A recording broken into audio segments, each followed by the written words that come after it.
السلام عليكم ورحمة الله. الحمد لله والصلاة والسلام على أشرف المرسلين وعلى آله وصحبه أجمعين. ഇൻഷാല്ലാ എന്റെ അനുഭവം പങ്കുവയ്ക്കുന്ന ഈ ചെറിയൊരു പരിപാടിയിലേക്ക് വന്നിട്ടുള്ള എല്ലാവരെയും ഞാൻ സ്നേഹത്തോടു കൂടിയിട്ട് സ്വാഗതം ചെയ്യുകയാണ്. കഴിഞ്ഞ 7 ക്ലാസ്സസ് ആണ് നമുക്കുള്ളത്. ഇന്ന് 8ാമത്തെ ക്ലാസ് ആണ്. അൽഹംദുലില്ലാ ഈ ഒരു ജേർണിയില് എന്താ പറയാ, അൽഹംദുലില്ലാ അത് വളരെ കുറച്ച് സമയം കൊണ്ട് പറഞ്ഞു തീർക്കാവുന്ന ഒരു കാര്യത്തെ എനിക്ക് അൽഹംദുലില്ലാ അതിന്റെ ഓരോ ഡീറ്റെയിൽഡ് ആയിട്ടുള്ള ഓരോ വിശദാംശങ്ങളിലൂടെ പോകാൻ കഴിഞ്ഞതിലും അത് നിങ്ങൾക്ക് എല്ലാവർക്കും ഇഷ്ടപ്പെട്ടു എന്നത് അറിഞ്ഞതിലും ഒരുപാട് സന്തോഷമുണ്ട്. അൽഹംദുലില്ലാ ഇന്ന് നമ്മള് പറയാൻ പോകുന്നത് എന്റെ ജീവിതത്തിലെ ഒരു സുപ്രധാന വിഷയമാണ്, ഒരു സംഭവമാണ്. അത് പലരും കേട്ടവരുണ്ടായിരിക്കും. കാരണം ഞാൻ പല വേദികളിലായിട്ട് പല സന്ദർഭങ്ങളിലായിട്ട് ഈ വിഷയങ്ങൾ പറഞ്ഞിട്ടുണ്ട്. അതുകൊണ്ട് തന്നെ ചില ആളുകൾക്ക് അത് കേട്ടതുണ്ടായിരിക്കും. എന്നാലും അതിനെ മറ്റ് ഒരു തലത്തിലൂടെയും കൂടെ വീക്ഷിക്കാനും കാണാനും കൂടെയാണ് ഇന്ന് ശ്രമിക്കുന്നത്. ഇൻഷാ അല്ലാ എല്ലാവരും റെഡിയാണല്ലോ അല്ലെ? നിങ്ങൾക്ക് ചാറ്റ് ബോക്സ് ഒക്കെ ഉപയോഗിക്കാം കേട്ടോ. വെറുതെ ഇങ്ങനെ കേട്ടിരിക്കേണ്ട. നിങ്ങൾക്ക് എന്തെങ്കിലുമൊക്കെ പറയണമെങ്കിൽ പറയാം, ചാറ്റ് ബോക്സിലൂടെ പറയാം. മോളോ ചേച്ചി വരുന്ന സൗണ്ട് കേൾക്കുന്നുണ്ടല്ലോ അല്ലെ?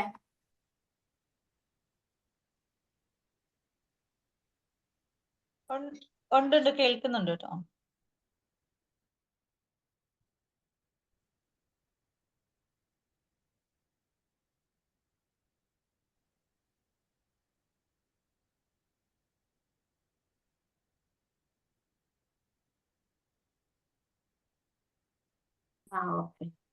ഓക്കെ. എന്റെ കുടുംബത്തിന്റെ ഒരു ചെറിയ പിക്ചർ തരാം. എന്റെ കുടുംബം അച്ഛൻ, അമ്മ, ഞാന്, ചേച്ചി അടങ്ങുന്ന ഒരു ചെറിയ കുടുംബമാണ്. അച്ഛന് ബാങ്കില് ക്ലർക്കായിട്ടായിരുന്നു വർക്ക് ചെയ്തിരുന്നത്. പിന്നെ ഇപ്പൊ റിട്ടയർഡ് ആയിട്ടുണ്ട്, കുറച്ചായി റിട്ടയർഡ് ആയിട്ട്, പ്രായമായി ഇപ്പോ. അമ്മ ഹൗസ് വൈഫാണ്. അച്ഛൻ, ഞങ്ങള് താമസം എന്ന് പറയുന്നത് മലപ്പുറം ജില്ലയിലെ നിലമ്പൂര് വണ്ടൂര് ഭാഗത്തുള്ള ഒരു ചെറിയൊരു ഗ്രാമം, നടുവത്ത് എന്ന് പറയണ ഒരു ഗ്രാമത്തിലാണ്. വളരെ സുന്ദരമായ, എന്താ പറയാ, പ്രകൃതി രമണീയമായ ഒരു ചെറിയ നാട്. വണ്ടൂര് പിന്നെ കേട്ടിട്ടുണ്ടായിരിക്കും നിങ്ങൾ അല്ലെ? നിലമ്പൂര് ഏതായിരുന്നാലും കേട്ടിട്ടുണ്ടായിരിക്കും. നിലമ്പൂര് വണ്ടൂര് റോഡിന്റെ ഒരു ചെറിയ ഭാഗത്തുള്ള ഒരു ചെറിയൊരു സ്ഥലമാണ് നടുവത്ത് എന്ന് പറയുന്നത്. അമ്മ കോഴിക്കോടുകാരിയാണ്. അതുകൊണ്ട് തന്നെ അച്ഛന് സാധാരണ ഒരു ഗ്രാമത്തിലും അമ്മ ടൗണിലും ജീവിച്ച ആ ഒരു രണ്ടാളും രണ്ട് ഇതിൽ നിൽക്കുന്ന എക്സ്ട്രീമിലാണ് നിൽക്കുന്നത് പല വിഷയങ്ങളിലും. അതുകൊണ്ട് തന്നെ ഞങ്ങളുടെ ജീവിതത്തിലും അത്തരത്തിലുള്ള വ്യത്യാസങ്ങളും കാര്യങ്ങളും ഒക്കെ ഉണ്ടായിട്ടുണ്ട്. വിശ്വാസത്തിന്റെ കാര്യം പറയുകയാണെന്നുണ്ടെങ്കിൽ അച്ഛൻ ഒരു ഭയങ്കര ഭക്തനായിരുന്നു. ഒരു എന്താ പറയാ, അച്ഛന്റെ ഭക്തി തന്നെ നിലനിന്നിരുന്നത് ഒരു പേടിയിലായിരുന്നു എന്ന് വേണമെങ്കിൽ പറയാം. അങ്ങനെയാണ് എനിക്കതിന് മനസ്സിലാക്കാൻ സാധിച്ചിട്ടുള്ളത്. ഭയങ്കര ഭക്തനാണ്. തൂണിലും തുരുമ്പിലും ദൈവമുണ്ട് എന്ന് പറയുന്നത് പോലെ എല്ലായിടത്തും അച്ഛന് ഒരു ദൈവികമായ ഒരു ഇത് കണ്ടെത്താനും അവിടെ പ്രാർത്ഥിക്കാനും അവിടെ തൊഴാനും ഒക്കെ അച്ഛൻ എപ്പോഴും അങ്ങനെയാണ്. അതുകൊണ്ട് കൂടെ തന്നെ അച്ഛന് കുറച്ചൊരു അന്ധവിശ്വാസവും കൂടെ ഉള്ള ഒരാളായിരുന്നു. പക്ഷെ അമ്മ എന്ന് പറയുന്നത് ടൗണിൽ ജീവിച്ചതാണ്. അതുകൊണ്ട് തന്നെ അമ്മേന്റെ ലൈഫിൽ ആ ഒരു ലൈഫ് സ്റ്റൈലും അമ്മയുടെ കാഴ്ചപ്പാടുകളിലും ഒക്കെ ആ ഒരു വ്യത്യാസം ഉണ്ടായിരുന്നു. അമ്മയുടെ അച്ഛൻ ഒരു കോൺഗ്രസ്സുകാരനായിരുന്നു. അതിലുപരി ഒരു നല്ല ബിസിനസ്സുകാരനായിരുന്നു.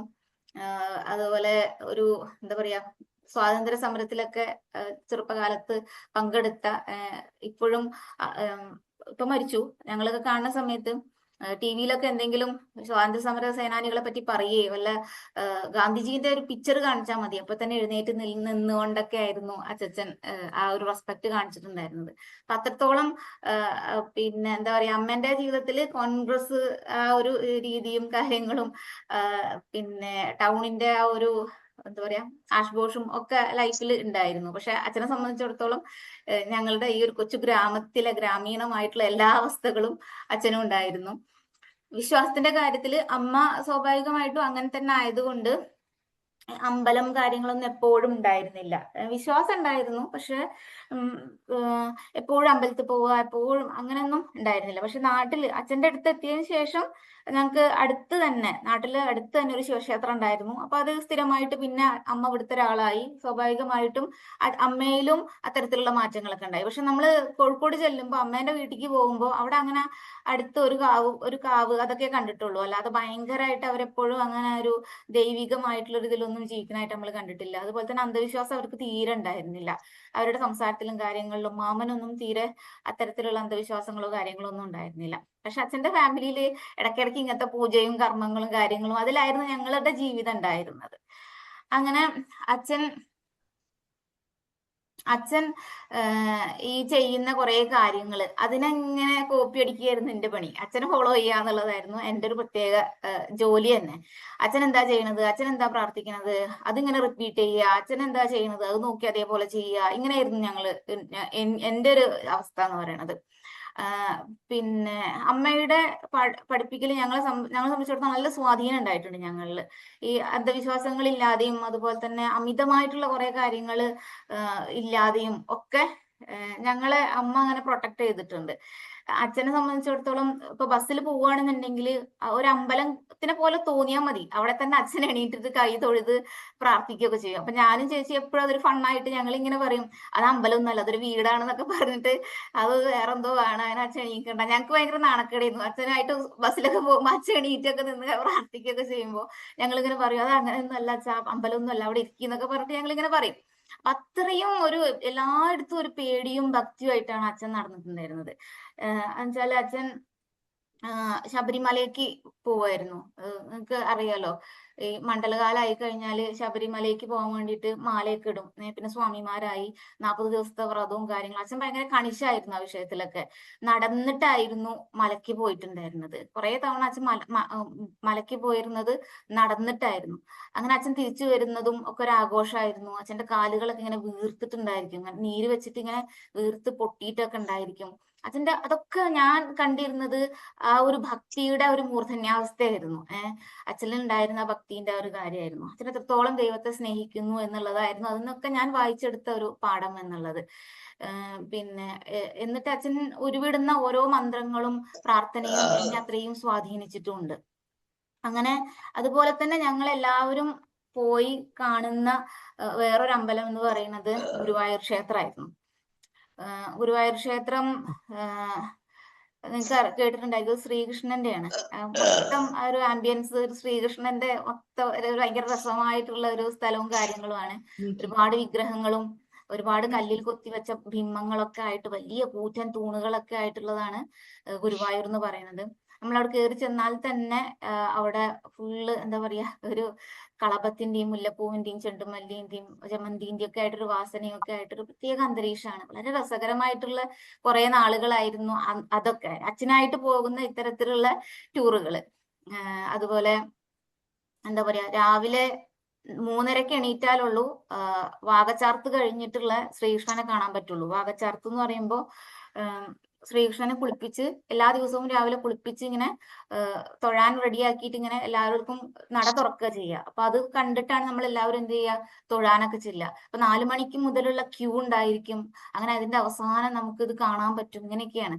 അപ്പോ ഭക്തി എന്ന് പറയുന്നത് എന്നെ സംബന്ധിച്ചിടത്തോളം അച്ഛനെ സംബന്ധിച്ചിടത്തോളം ഒരു വേറെ തന്നെ ആയിരുന്നു. പക്ഷെ ചേച്ചിയും അമ്മയും കുറച്ചും കൂടെ വേറെ റിയലിസ്റ്റിക് ആയിരുന്നു വേണമെങ്കിൽ പറയാം. വേറെ രീതിയിലായിരുന്നു അവരത് ഉണ്ടായിരുന്നത്.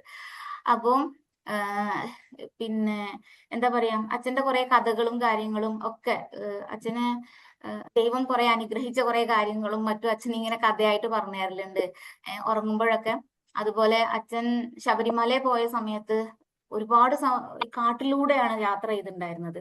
കുറച്ചെത്തിക്കഴിഞ്ഞാൽ പിന്നെ കാട്ടിലൂടെ യാത്ര ചെയ്യേണ്ട ഒരു അവസ്ഥ ഉണ്ടാവും. അങ്ങനെ കാടുകൾ താണ്ടുമ്പോൾ മുന്നിൽ എത്രയോ തവണ ആനയും അതുപോലെ പുലിയുള്ള കാടാണ്. അപ്പൊ അതൊക്കെ ഇങ്ങനെ മുന്നിൽ പുലിയൊക്കെ ഇങ്ങനെ വന്ന് നിൽക്കാറുണ്ട് എന്ന് പറഞ്ഞു.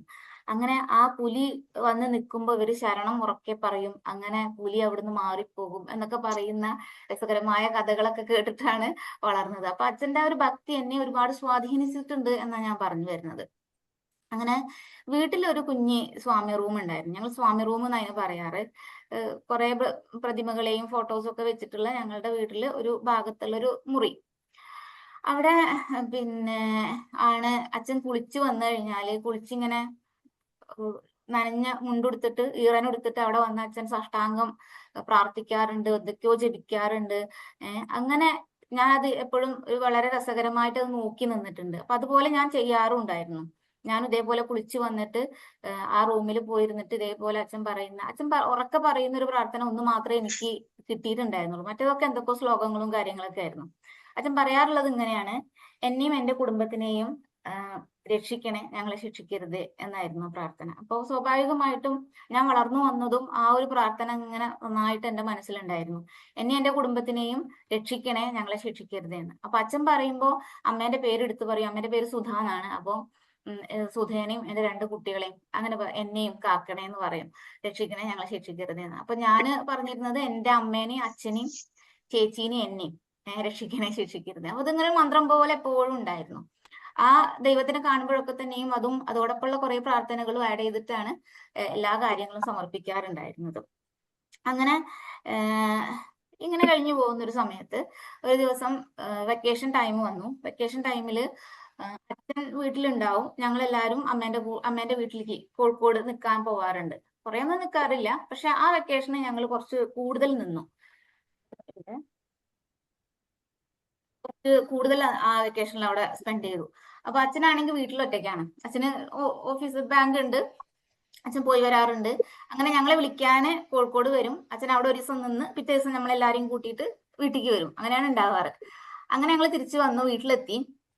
വീട്ടിലെത്തിയ സമയത്ത് വീട് ആ കലങ്കോലായി കിടക്കുകയാണ്. വീട്ടില് പിന്നെ കയറി ചെല്ലുമ്പോ തന്നെ നമുക്കറിയാലോ, കുറെ ദിവസം വീട് ക്ലീൻ ആക്കാതിരുന്നാൽ ഇങ്ങനെ ചമ്മല ഇതുണ്ടാവില്ലേ, ഇല, ഉണങ്ങിയ ഇലയൊക്കെ മുറ്റത്ത് നിറയുണ്ട്. അപ്പൊ അമ്മ അതൊക്കെ ഇങ്ങനെ പറഞ്ഞുകൊണ്ട് കയറുക, എന്താണ് ഇത് എന്നൊക്കെ പറഞ്ഞിട്ട് അമ്മ ഇങ്ങനെ ഓരോ പരിഭവങ്ങളും ഇതൊക്കെ ആയിട്ട് ഇങ്ങനെ പറഞ്ഞ് കയറുക ഞങ്ങള്. അങ്ങനെ എവിടെ പോയി പിന്നെ പുറത്ത് ഒരു ചെറിയ രീതിയിൽ തന്നെ ഒന്ന് അപ്പുറത്ത് അയൽവാസികളെ വീട്ടിലേക്ക് പോയിട്ട് തിരിച്ചു വരികയാണെങ്കിൽ കൂടിയും ഞങ്ങള് ആ പിന്നെ റൂമിലേക്ക് ഒന്ന് ജസ്റ്റ് നോക്കും, നെഞ്ഞത്തൊന്ന് ഇങ്ങനെ കൈവയ്ക്കും. അത് അച്ഛന്റെ പതിവായിരുന്നു. അച്ഛൻ അവിടെ ഇങ്ങനെ നിന്നിട്ട് ഇങ്ങനെ നെഞ്ചത്ത് കൈവച്ചിട്ടാണ് അച്ഛൻ മറ്റെന്ത് കാര്യങ്ങൾക്കും പോവാറുണ്ടായിരുന്നുള്ളൂ. അപ്പോ കേറുന്നത് തന്നെ ആ റൂമാണ്. കേറുന്ന കൊലായ ഉണ്ടാവില്ലേ, ഹാള്, അതിന്റെ തൊട്ടപ്പുറത്ത് തന്നെയാണ് ആ റൂം ഉള്ളത്. അപ്പൊ കേറുന്ന എൻട്രൻസിൽ തന്നെ അത് ഉണ്ടായതുകൊണ്ട് തന്നെ നമ്മളെല്ലാവരും അങ്ങോട്ട് നോക്കി ഇങ്ങനെ ഒന്ന് കണ്ണടച്ച് അവിടെ നിന്നിട്ട് എല്ലാത്തിനും പിന്നെന്ത് കാര്യം ചെയ്യുള്ളൂ. അപ്പൊ പുറത്തുനിന്ന് വന്നതാണ് ഞങ്ങളെല്ലാവരും അകത്ത് കയറിയപ്പോ തന്നെ എന്ത് ചെയ്തു, അതിന്റെ ഉള്ളിലേക്ക് അച്ഛനെ ഒന്ന് ഇങ്ങനെ കയറിയാണ്ട് പ്രാർത്ഥിച്ചിട്ടാണ് നമ്മളിങ്ങനെ പോയത്. അപ്പൊ കയറിയ സമയത്ത് പിന്നെ കുറെ ദിവസമായിട്ട് അടച്ചിട്ടും ഇതാക്കിയിട്ടുള്ള ഒരു വീടായതുകൊണ്ട് തന്നെ അച്ഛൻ ഉണ്ടായിരുന്നു. പക്ഷെ അച്ഛൻ മിക്കവാറും തറവാട്ടിലൊക്കെയാണ് പോയി നിൽക്കാറുണ്ടായിരുന്നത്. വീട് ഇങ്ങനെ അടച്ചിട്ട് തന്നെ ഉണ്ടായിരുന്നത്. അപ്പോ ഒരു പിന്നെ ആ റൂമിന്റെ കുറെ പ്രതിമകളും ഫോട്ടോസും ദൈവത്തിന്റെ കുറെ ബിംബങ്ങളൊക്കെ വെച്ചിട്ടുള്ള ഒരു സ്റ്റാൻഡ് ഉണ്ടായിരുന്നു. ആ സ്റ്റാൻഡിന്റെ മുകളില് ഒരു കോഴി വന്നിട്ട് ഇരിക്കുന്നുണ്ടായിരുന്നു. ഏത് കൂടെ കയറിയിട്ട് ഒരു കോഴി അവിടെ മുട്ടടാൻ വേണ്ടിയിട്ട് സ്റ്റാൻഡിന്റെ മുകളിൽ കയറി ഇരിക്കുന്നുണ്ടായിരുന്നു. അപ്പൊ നമ്മളത് ശ്രദ്ധിച്ചിട്ടില്ല, നമ്മളത് കണ്ടിട്ടില്ല. നമ്മൾ കയറിയ പാടെ തന്നെ അതിന്റെ ഉള്ളിൽ നിന്ന് ഒരു ഒച്ച കേട്ടു. അപ്പൊ എന്താന്ന് ആദ്യം മനസ്സിലായില്ല. അപ്പൊ നോക്കുമ്പോ ഒരു കോഴിയാണ്. കോഴി മുട്ടടാൻ കയറിയിരിക്കുക. അത് അങ്ങോട്ട് തട്ടിപ്പടഞ്ഞ് നമ്മൾ അങ്ങനെ ഉണ്ടല്ലോ, നമ്മളവിടെ അടുത്തേക്ക് ചെല്ലുമ്പോ തന്നെ ഇത് തട്ടിപ്പടിയുമല്ലോ. അങ്ങനത്തെ ചിറകിട്ട് അടിക്കാൻ തുടങ്ങി.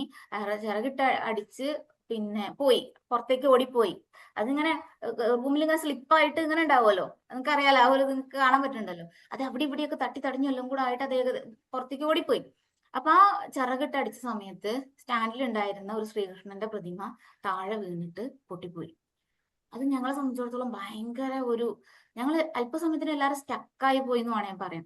കാരണം എന്താ ചെയ്യേണ്ടതെന്ന് അറിയാതായി പോയി. കാരണം അത്രയും കാലം നമ്മളുടെ പ്രശ്നങ്ങളും പരിഭവങ്ങളും പ്രയാസങ്ങളും ഒക്കെ പറഞ്ഞുകൊണ്ടിരുന്ന, നമ്മളെ തന്നെ നമ്മൾ സമർപ്പിച്ചിരുന്ന ആ ഒരു എന്താ പറയാ ശ്രീകൃഷ്ണ പ്രതിമ ഞങ്ങള് ഞാൻ 3 വയസ്സാകുമ്പോഴാണ് കുടിയിരിക്കുന്നത്. എനിക്ക് 3 വയസ്സും ചേച്ചിക്ക് 5 വയസ്സും ആകുമ്പോഴാണ്. അപ്പൊ അന്ന് മുതലേ ഞങ്ങളുടെ മനസ്സിൽ പതിഞ്ഞ ആ ഒരു ശ്രീകൃഷ്ണന്റെ കണ്ണും ആ ശ്രീകൃഷ്ണന്റെ നോട്ടവും ചിരിയും ഒക്കെ എന്താ പറയാ ജീവിതത്തിൽ ഒരുപാട് പ്രതീക്ഷയും ഒക്കെ തന്നിട്ടുണ്ടായിരുന്നു. കാരണം അതിനോടാണ് എല്ലാം പറയുന്നത്. കുഞ്ഞു കുഞ്ഞു പ്രശ്നങ്ങളും പരിഭവങ്ങളും പഠനത്തിന്റെ വിഷയങ്ങളും മാർക്ക് കിട്ടാൻ വേണ്ടിയിട്ടും പരീക്ഷ എളുപ്പമാക്കാൻ വേണ്ടിയിട്ടും എന്റെ ജീവിതത്തിലെ കുഞ്ഞു കുഞ്ഞു പ്രശ്നങ്ങളും ഒക്കെ ദിവസേന വന്ന് പറയുന്ന ഈ ഒരു ശ്രീകൃഷ്ണന്റെ പ്രതിമ, അതാണ് അതിന്റെ കൂടെ വേറെ കുറെ ബിംബങ്ങൾ ഉണ്ടായിരുന്നു. അതിനേക്കാൾ കൂടുതൽ പ്രിയം ഇതിനോടായിരുന്നു. ഒരു മഞ്ഞ പട്ടുടുത്ത് എന്താ പറയാ, ആ ഒരു ചിരി ഇപ്പോഴും എന്റെ മനസ്സിൽ എന്റെ കണ്ണിൽ കാണുന്നുണ്ട്. അത്രയും സുന്ദരമായ ഒരു ചിരി ചിരിച്ച് നിൽക്കുന്ന ഒരു ശ്രീകൃഷ്ണന്റെ പ്രതിമ അത് താഴെ വീണ് പൊട്ടിപ്പോയി. അതില് ഞങ്ങളെല്ലാവരും ഭയങ്കര ഒരുതരം പേടി വന്നു. അച്ഛനും ചേച്ചിയും അമ്മയൊക്കെ എന്താ ചെയ്യേണ്ടതെന്ന് അറിയാണ്ടായി. അവര് ശ്രീകൃഷ്ണന്റെ മയിൽപ്പീലിന്റെ ഭാഗമാണ് പൊട്ടിപ്പോയത്. അത് അച്ഛൻ എന്ത് ചെയ്തു, ഒരു ഗം എടുത്തിട്ട് അച്ഛൻ അത് ഒട്ടിച്ച് ഇങ്ങനെ വെക്കാൻ നോക്കി. ഇപ്പോഴും ആ ശ്രീകൃഷ്ണന്റെ പ്രതിമയ്ക്ക് ആ ഒരു എന്താ പറയാ മയിൽപ്പീലിക്ക് ഇപ്പോഴും ഒരു ചെരിവുണ്ട്. അങ്ങനെ അത് ഒട്ടിച്ചൊക്കെ വെച്ച് അത് അതേപോലെ തന്നെ അതേ സ്ഥലത്തൊക്കെ ഇങ്ങനെ വെക്കാനുള്ള ശ്രമം നടത്തുകയാണ്. അപ്പൊ എന്റെ ഉള്ളില് എനിക്കറിയില്ല, ഞാൻ ഇങ്ങനെ ഭയങ്കരമായിട്ട് നിശബ്ദമായി പോയി. എനിക്ക് എന്ത് ചെയ്യണം എന്ന് അറിയാൻ കഴിയാതെ ഇങ്ങനെ നിശബ്ദമായി പോയി ഞാൻ. അപ്പൊ അവരെ ഒട്ടിക്കുമ്പോഴും ഇതാക്കുമ്പോഴും ഒക്കെ ഞാൻ കൃത്യമായി കാണുന്നുണ്ട് അതിന്റെ ഉള്ളിൽ എന്താണ് എന്നുള്ളത്. അത് തികച്ചും ഒരു ക്ലേ ആണ്. ആ ക്ലേ പൊട്ടിപ്പോയി, മണ്ണാണ്. ആ മണ്ണ് അടർന്നു പോയി, ചില ഭാഗങ്ങൾ പൊട്ടി പൊട്ടി താഴെ വീണിട്ടുണ്ടായിരുന്നു. അതൊക്കെ എല്ലാം കൂട്ടി യോജിപ്പിച്ചിട്ട് മയിൽപ്പീലി അവിടെ അങ്ങനെ ഫിറ്റ് ചെയ്യുകയും അതിന്റെ ഉള്ളിലുള്ള ആ മണ്ണിന്റെ അവസ്ഥയെ ഞാനിങ്ങനെ കാണുകയൊക്കെ ചെയ്യാണ്. എനിക്ക് അറിയണില്ല എന്താന്നുള്ളത്. പക്ഷെ എന്റെ ഉള്ളില് ഒരു ചോദ്യം ഇങ്ങനെ ആരോ പറയുന്നത് പോലെ വന്നത് ഇങ്ങനെയായിരുന്നു. ഏഹ് ഇത്രയും കാലം എന്നെ എന്റെ കുടുംബത്തിനെയും രക്ഷിക്കണേ, ശിക്ഷിക്കണേ, അല്ല ശിക്ഷിക്കരുത്, എന്റെ കുടുംബത്തിനെ രക്ഷിക്കണേ, ഞങ്ങളെ ശിക്ഷിക്കരുത് എന്ന് ഞാൻ പ്രാർത്ഥിച്ചിരുന്ന ഈ പ്രതിമയ്ക്ക് സ്വന്തം പോലും അതിനെ രക്ഷിക്കാൻ സാധിക്കുന്നില്ലെങ്കിൽ, സ്വന്തം പോലും അതിനെ നിലനിൽക്കാൻ കഴിയുന്നില്ലെങ്കിൽ എങ്ങനെയാണ് എന്നെ എന്റെ കുടുംബത്തിനെ ഇതിനെ രക്ഷിക്കാൻ സാധിക്കുക എന്നൊരു ചോദ്യം ആരോ എന്റെ ഉള്ളിൽ നിന്നാണ് ചോദിക്കണ പോലെ എനിക്ക് തോന്നി. നിങ്ങൾക്കൊക്കെ അങ്ങനത്തെ അനുഭവങ്ങൾ ഉണ്ടായിട്ടുണ്ടായിരിക്കും, ഉള്ളിൽ നിന്നൊരു ചോദ്യം ചോദിക്കുന്ന പോലെ. അത് ആരാ എന്താന്ന് ചോദിച്ചിട്ട് കാര്യമില്ല, നമുക്ക് അറിയില്ല, ഉള്ളിൽ നിന്ന് വരുന്നൊരു സംഭവമാണ്. അതേപോലെ ഞാൻ ഇത് നോക്കി നിൽക്കുന്നേ ഉള്ളൂ. പക്ഷെ ആരെങ്കിലും മൈക്ക് ഓൺ ആക്കിയിട്ടുണ്ടെങ്കിൽ ഒന്ന് ഓഫ് ആക്കണേ. മൈക്ക് ഒന്ന് ഓഫ് ആക്കണേ. എന്തെങ്കിലും വേണോ? ഒന്നും വേണ്ടേ? ഹലോ, ഒരു ക്ലാസ് ആണ്.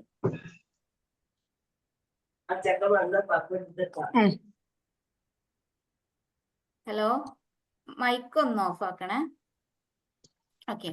അപ്പോ ഉള്ളിൽ നിന്ന് വന്നൊരു ചോദ്യമാണ്. ആ ചോദ്യം ഇതായിരുന്നു, ഇത്രയും കാലം ഞങ്ങളെ ഇങ്ങനെ കൊണ്ടുനടന്ന എല്ലാ പ്രാർത്ഥനയും കൊടുത്തിരുന്ന ഈ ഒരു ബിംബത്തിന്, ഈ ഒരു പ്രതിഷ്ഠയ്ക്ക്, ഈ ഒരു എന്താ പറയാ ദൈവത്തിന്, അങ്ങനെ തന്നെ പറയട്ടെ, അങ്ങനെ ആയിരുന്നു മനസ്സിലുണ്ടായിരുന്നത്. അപ്പോ അതിന് സ്വന്തം പോലും രക്ഷിക്കാൻ കഴിയുന്നില്ലെങ്കിൽ എങ്ങനെയാണ് എന്നെ എന്റെ കുടുംബത്തിന് ഇതിനെ രക്ഷിക്കാൻ പറ്റുക?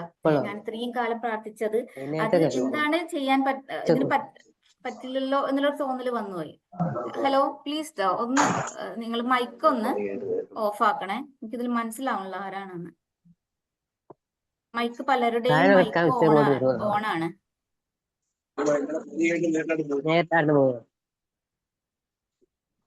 ഒരുപാട് പേര് ഓണാണ്. അപ്പോ ഒന്ന് മൈക്ക് ഓഫ് ആക്കണേ. തൽക്കാലം ഓഫ് ആക്കിയിട്ടുണ്ട്.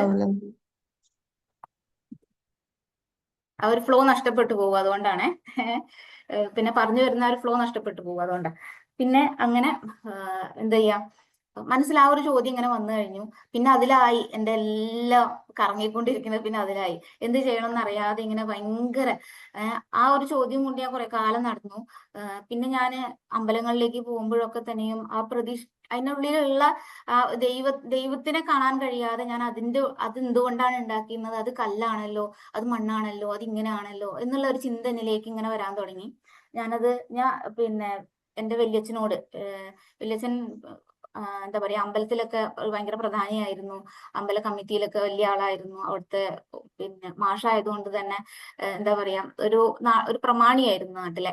എല്ലാവരുടെയും ഒരു ചോദ്യങ്ങൾക്കൊക്കെ ഉത്തരം പറയാൻ പറ്റുന്ന ഒരാളായിരുന്നു.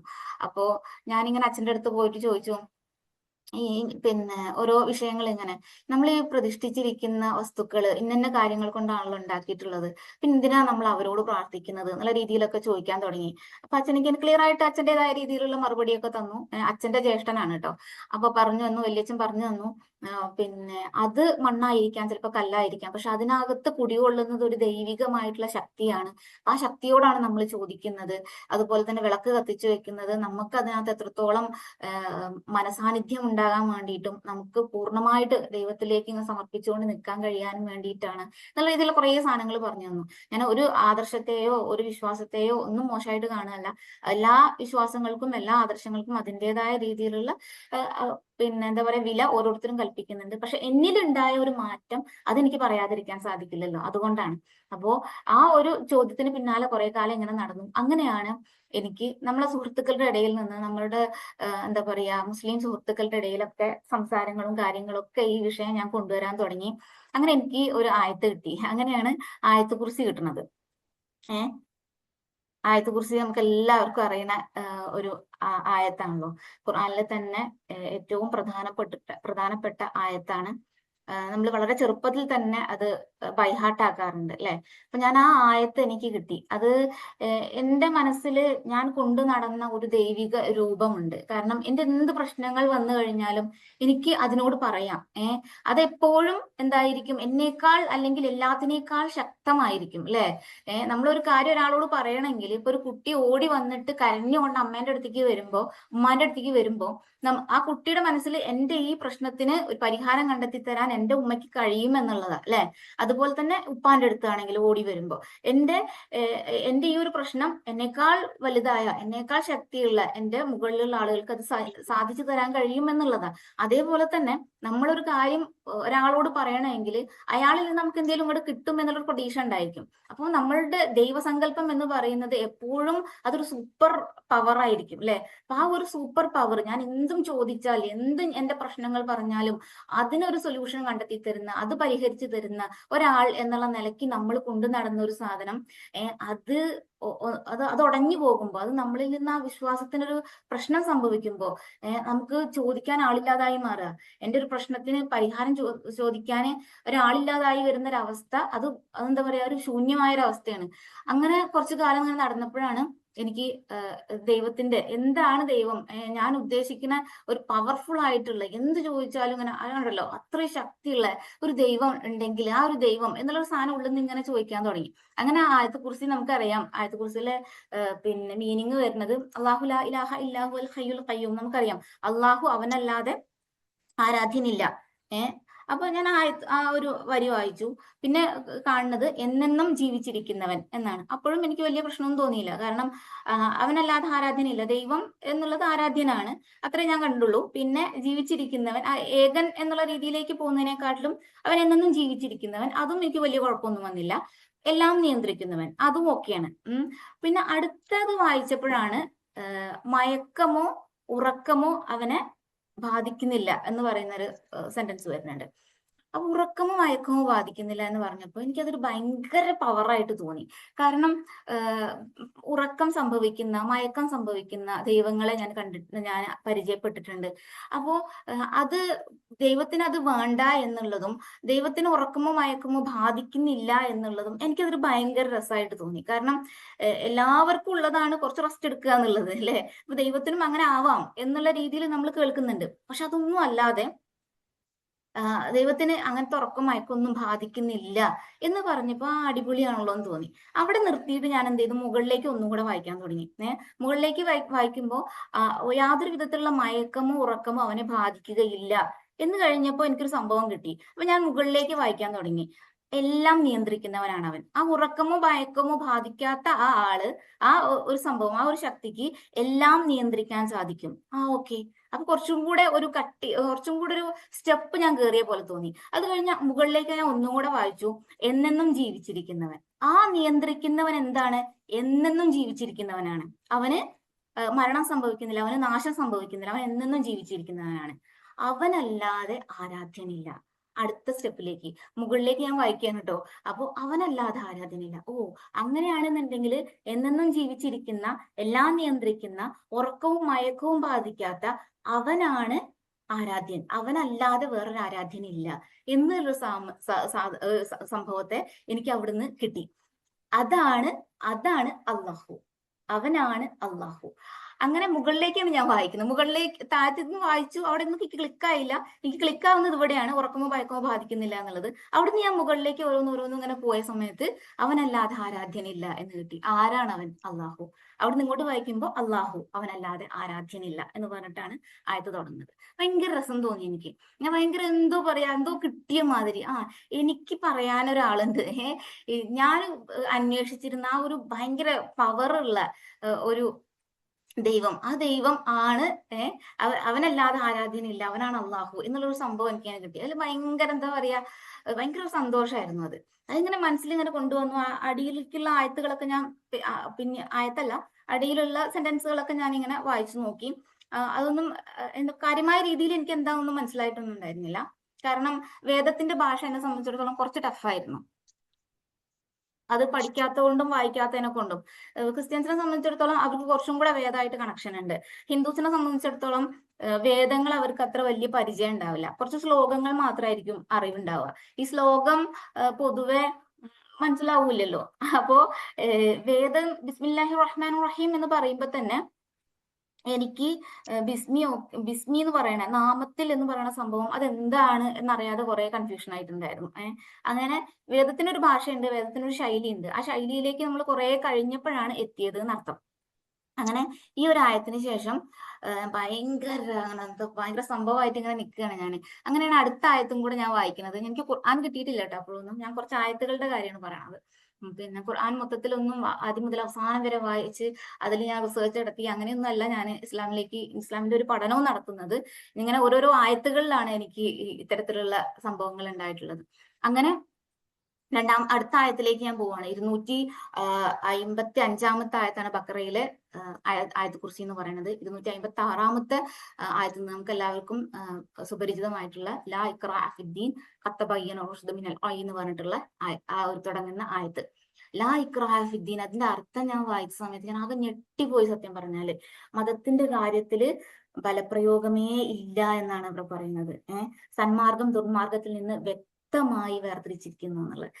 അത് എന്നെ ഒരു അവസ്ഥയിലേക്ക് എത്തിച്ചു. കാരണം ഒരാളെ ഒരു പീക്കിൽ എത്തിക്കാൻ പറ്റുന്ന ഒരാളെ എന്താ പറയാ ദൈവത്തെ പരിചയപ്പെടുത്തുന്ന രീതിയിൽ, അള്ളാഹുവിനെ പരിചയപ്പെടുത്തുന്ന രീതിയിൽ ഒരു ആയത്തുൽ കുർസി, അത്രയും ശ്രേഷ്ഠമായ ഒരു ആയത്തുൽ കുർസി എന്ന ഒരു ആയത്ത് കൊണ്ടുവച്ചതിന് ശേഷം അള്ളാഹ് നമ്മളോട് പറയുകയാണ് മതത്തിൽ യാതൊരു ബലാത്കാരവും ഇല്ല കേട്ടോ. അപ്പൊ ഞാൻ എന്താ ഇത് ഇങ്ങനെ സംഭവിക്കുന്നത്, അടുത്ത് ഭയങ്കര ഇതിലേറെ വലിയ എന്തോ ആയിരിക്കും വരിക എന്ന് പറഞ്ഞിട്ടാണ് ഞാൻ വായിക്കുന്നത്. സത്യം പറഞ്ഞാൽ അങ്ങനെയായിരുന്നു എന്റെ മനസ്സിലുണ്ടായിരുന്നത്. ആയത്തുൽ കുർസി കഴിഞ്ഞിട്ട് ഇനി പഠിച്ചവനെ പറ്റിയിട്ട് എന്തെങ്കിലുമൊക്കെ പറഞ്ഞിട്ട് നമ്മളിങ്ങനെ ഇങ്ങനെ നിർത്തുന്ന ഒരു ആയത്തായിരിക്കും അടുത്തതായിട്ട് ഉണ്ടാവുക എന്നാണ് ഞാൻ വിചാരിക്കുന്നത്. പക്ഷെ അള്ളാഹ് പറയണത് യാതൊരുവിധ ഫലപ്രയോഗവും ഇല്ല മതത്തില്. കാരണം എന്താന്ന് വെച്ചാല് സന്മാർഗം ദുർമാർഗത്തിൽ നിന്ന് വ്യക്തമായി വേർതിരിഞ്ഞ് കിടക്കുന്നുണ്ട്. സത്യം അസത്യം അത് വേർതിരിഞ്ഞ് കിടക്കുന്നുണ്ട്. അത് നിങ്ങൾ വന്നിട്ട് അവിടെ എന്ത് ചെയ്യണമെന്നില്ല, പ്രത്യേകിച്ച് ഒരു കാര്യവുമില്ല. അത് നിങ്ങളെ ആരും അവിടെ ബലപ്രയോഗത്തോട് കൂടിയിട്ട് കൊണ്ടുവരുന്നില്ല. സത്യം സത്യമായിട്ടും അസത്യം അസത്യമായിട്ട്, അല്ലെങ്കിൽ സന്മാർഗവും ദുർമാർഗവും അത് കറക്റ്റായിട്ട് വേർതിരിച്ച് കിടക്കുന്നുണ്ട്. അവിടെ നിങ്ങളുടെ വക ഒന്നും കൊണ്ടുവരണ്ട, നിങ്ങൾ അതിലേക്ക് പോവുക എന്നുള്ളതാണ്. അത് നിങ്ങളുടെ തെരഞ്ഞെടുപ്പാണ് എന്ന് പറഞ്ഞാൽ നിങ്ങൾ തെരഞ്ഞെടുക്കേണ്ട ഒന്നാണ്. ആ ഒരു സാധനം, ആ ഒരു സംഭവം ഭയങ്കര രസമായിട്ട് ആ 256 ആയത്തിൽ ഇങ്ങനെ കണ്ടപ്പോ ഞാൻ അതിശയപ്പെട്ടു പോയി. നമുക്കുണ്ട് ചില യൂറീക്ക മൊമെന്റ്സ് ഒക്കെ വരില്ലേ നമുക്ക്, ഞാൻ കണ്ടുപിടിച്ച എന്തൊക്കെ എനിക്ക് പിന്നെ സംഭവിച്ചു തോന്നുന്ന ഒരു അവസ്ഥ ഉണ്ടല്ലോ. അതായിരുന്നു അവിടെ നടന്നിരുന്നത്. കാരണം പലപ്പോഴും എനിക്ക് ഖുർആൻ വായിക്കുമ്പോൾ തോന്നിയിട്ടുള്ളതാണ്, ചിലപ്പോൾ ഒരു ഫ്ലോയിൽ ഇങ്ങനെ ഒരു കഥ ഒക്കെ പറഞ്ഞുകൊണ്ടിരിക്കുമ്പോൾ പഠിച്ചും വേറെന്തോ അതിന്റെ ഇടയ്ക്ക് വേറെ എന്തെങ്കിലുമൊക്കെ പറയുന്നുണ്ടാവും. വേറൊരു കഥ ഇത് കഴിഞ്ഞിട്ട് കണക്ഷൻ കിട്ടണില്ലല്ലോ എന്നൊക്കെ വിചാരിച്ചിട്ട് നമ്മളിങ്ങനെ നിൽക്കാറുണ്ട് അല്ലെ. ഒരു ആയത്ത് കഴിഞ്ഞിട്ട് അടുത്ത ആയത്ത് വേറൊരു രീതിയിലായിരിക്കും ചിലപ്പോൾ പറയാം. ചിലപ്പോൾ നരകത്തിനെ കുറിച്ച് പറയുന്നു, സ്വർഗത്തിനെ കുറിച്ച് പറയുന്നു, അത് കഴിഞ്ഞിട്ട് അല്ല വേറെ എന്തെങ്കിലും വിഷയത്തിൽ പ്രവാചകന്മാരുടെ കഥകളിലേക്കൊക്കെ പെട്ടെന്ന് അങ്ങോട്ട് പോകുന്നു. എന്താണിത് ചിലപ്പോൾ മനസ്സിലാകാറില്ല. ഇവിടെ എനിക്ക് ഇത് മനസ്സിലായത് എന്താന്ന് വെച്ചാല് ഒരാള് പിന്നെ എന്താണോ ഖുർആനിൽ നിന്ന് തേടുന്നത് അതാണ് അവനെ ഖുർആൻ കൊടുക്കുന്നത് എന്നുള്ളതാണ്. അല്ല എന്താണ് അവനോട് പറയാൻ ഉദ്ദേശിച്ചത് അതാണ് ഖുർആൻ എന്ന് പറയുന്നത്. എന്നോട് അല്ല പറയാൻ ഉദ്ദേശിച്ചത് ആ ആയത്തിൽ കുറിച്ചും അതിനുശേഷമുള്ള ആയത്തുമാണ്. ആ ആയത്ത് എനിക്ക് വേണ്ടി അവിടെ സെറ്റ് ചെയ്തതുപോലെയാണ് എനിക്ക് തോന്നിയത്. കാരണം അതിനുശേഷം നമ്മൾ എന്താണോ പ്രതീക്ഷിക്കുന്നത് അതൊന്നും അല്ല അല്ല പറയുന്നത് നമ്മളോട്. ആ പറയുന്നതിലാണ് ഏറ്റവും കഴമ്പുള്ളത് എന്നുള്ളതാണ്. അപ്പൊ അത്തരം സുന്ദരമായിട്ടുള്ള ഒരു അനുഭവം ജീവിതത്തിൽ എന്താ പറയാ, അതായിരുന്നു എല്ലാത്തിന്റെ ഒരു വഴിത്തിരിവ് എന്ന് പറയുന്നത്. അവിടുന്ന് അങ്ങോട്ടായിരുന്നു എനിക്ക് എന്തെങ്കിലുമൊക്കെ പഠിക്കണം, എനിക്ക് എന്തെങ്കിലുമൊക്കെ നോക്കണം, എനിക്ക് ഈ പറഞ്ഞ അള്ളാഹുവിനെ ഒന്നും കൂടെ അറിയണം എന്നുള്ളൊരു തോന്നല് സത്യം പറഞ്ഞാല് അവിടുന്നാണ് ഉണ്ടാവുന്നത്. പലതും ഞാൻ കേൾക്കുന്നുണ്ടായത് കേട്ടോ. ഞാൻ പറഞ്ഞല്ലോ നമ്മളുടെ ഒരു ഇസ്ലാമികമായിട്ടുള്ള അന്തരീക്ഷത്തിലാണ് ജീവിക്കുന്നത്. അന്തരീക്ഷമൊന്നുമില്ല, ഇസ്ലാമികമായിട്ടുള്ള ആളുകളാണ് നമ്മുടെ ചുറ്റും അപ്പുറത്തുപ്പുറത്തൊക്കെ ഉള്ളത്. അതുകൊണ്ട് തന്നെ നമ്മൾ കേൾക്കുന്നുണ്ട്. പക്ഷെ അത് നമ്മളിൽ ഒരു എന്താ പറയാ ഒരു അനുഭവമായിട്ട് വരുമ്പോ അതൊരു വല്ലാത്ത അവസ്ഥ തന്നെയായിരുന്നു. എന്റെ മനസ്സിൽ പിന്നീട് ഉണ്ടായൊരു ഭയങ്കരമായൊരു കാര്യം എന്താണെന്ന് വെച്ചാൽ ചില അനുഭവങ്ങൾ നമുക്ക് പഠിച്ചോൻ തരുന്നത് നമ്മളെ ചിലത് കൺമുമ്പിൽ കാണിക്കുന്നത് അതൊക്കെ തന്നെ എന്തോ ഒരു പ്ലാനിങ്ങിന്റെ ഭാഗമാണ് എന്നുള്ളതാണ്. എന്റെ വീട്ടിലെ ശ്രീകൃഷ്ണന്റെ പ്രതിമ ഉടയാൻ കാരണമായതും അതിൽ നിന്ന് എനിക്കൊരു തോട്ട് ഉണ്ടാവുകയും ആ തോട്ടിന്റെ പിന്നാലെ ഞാൻ പോകുന്നതും എനിക്ക് പിന്നെ അള്ളാഹ് അതിനൊരു ഉത്തരമായിട്ട് ആയത്തുൽ കുർസിയും മറ്റു ആയത്തുകളും കാണിച്ചു തരുന്നതും ഒക്കെ അള്ളാന്റെ ഒരു പ്ലാനിങ്ങിന്റെ ഭാഗമായിട്ടാണ്. ആ ഒരു എന്താ പറയാ, അതിനു വേണ്ടിയിട്ടാണ് നമ്മുടെ ജീവിതത്തിൽ ഓരോ സംഭവങ്ങളും സംഭവിച്ചുകൊണ്ടിരിക്കുന്നത്. അത് ഏത് തന്നെ ആയിരുന്നാലും ഇന്നും തന്നെ ഇന്ന് നടക്കുന്നത് നാളേക്ക് വേണ്ടിയിട്ടാണ്. അപ്പൊ ഇന്ന് നമ്മളിലൂടെ കടന്നു പോകുന്നത് നാളെ വരാൻ വേണ്ടിയിട്ടാണ്. അപ്പൊ അത്തരത്തിലുള്ള ഒരു വലിയ എന്താ പറയാ, ഒരു എന്നിൽ ഇതൊക്കെ സംഭവിക്കുന്നത് ഇത് ആരുടെ ഒരു പ്ലാനിങ് ആണ് എന്നുള്ള ഒരു ചിന്ത എന്നിൽ അവിടെ നിന്ന് കിട്ടി എന്നുള്ളതാണ്. അൽഹംദുലില്ലാ. അതെനിക്ക് ഒരുപാട് എന്താ പറയാ, തുടർന്നുള്ള എൻ്റെ എന്താ പറയാ ഓരോ പഠനങ്ങൾക്കും തുടർന്നുള്ള എൻ്റെ ഓരോ വായനയ്ക്കും അത് കാരണമായി. അൽഹംദുലില്ലാ. ഇന്ന് ഈ ഒരു കഥയോട് കൂടിയിട്ട് ഇവിടെ ഇങ്ങനെ നിർത്താനാണ് ഉദ്ദേശിക്കുന്നത്. ഇൻഷാ അല്ലാഹ് ഇതിന്റെ തുടർ അടുത്ത ആഴ്ചയിൽ ഉണ്ടായിരിക്കുമെന്ന് പ്രതീക്ഷിക്കുകയാണ്. നിങ്ങൾക്ക് പല ആളുകളും ഈ ഒരു കഥ കേട്ടിട്ടുണ്ടായിരിക്കും. ഞാൻ പല സ്ഥലങ്ങളിലായിട്ട് പറഞ്ഞിട്ടുണ്ട്. നിങ്ങൾക്ക് കേൾക്കാത്ത ആരെങ്കിലും ഉണ്ടെങ്കിൽ നിങ്ങൾക്ക് എന്തെങ്കിലും പറയണമെന്നുണ്ടെങ്കിൽ പറയാം. ഷെയർ ചെയ്യണമെങ്കിൽ ഷെയർ ചെയ്യാം. അല്ലാന്നുണ്ടെങ്കിൽ നമുക്ക് എന്ത് ചെയ്യാം, ഇന്നത്തെ ഈ ഒരു ക്ലാസ് ഈ ഒരു ഭാഗത്ത് നമുക്ക് നിർത്താം. കാരണം എവിടെയും ഒരു ഫുൾ സ്റ്റോപ്പ് ഇടാൻ എനിക്ക് കഴിയുന്നില്ല. കാരണം അടുത്ത സ്റ്റെപ്പിലേക്ക് ഇങ്ങനെ പോകുന്നതായതുകൊണ്ട് ഒരു ഭയങ്കര വൈൻഡപ്പ് ഒന്നും കൊടുക്കാൻ ഞാൻ ശ്രമിക്കുന്നില്ല എന്നുള്ളതാണ് കേട്ടോ. ഇൻഷാ അല്ലാഹ്. നിങ്ങൾക്ക് എന്തെങ്കിലും പറയാനുണ്ടോ?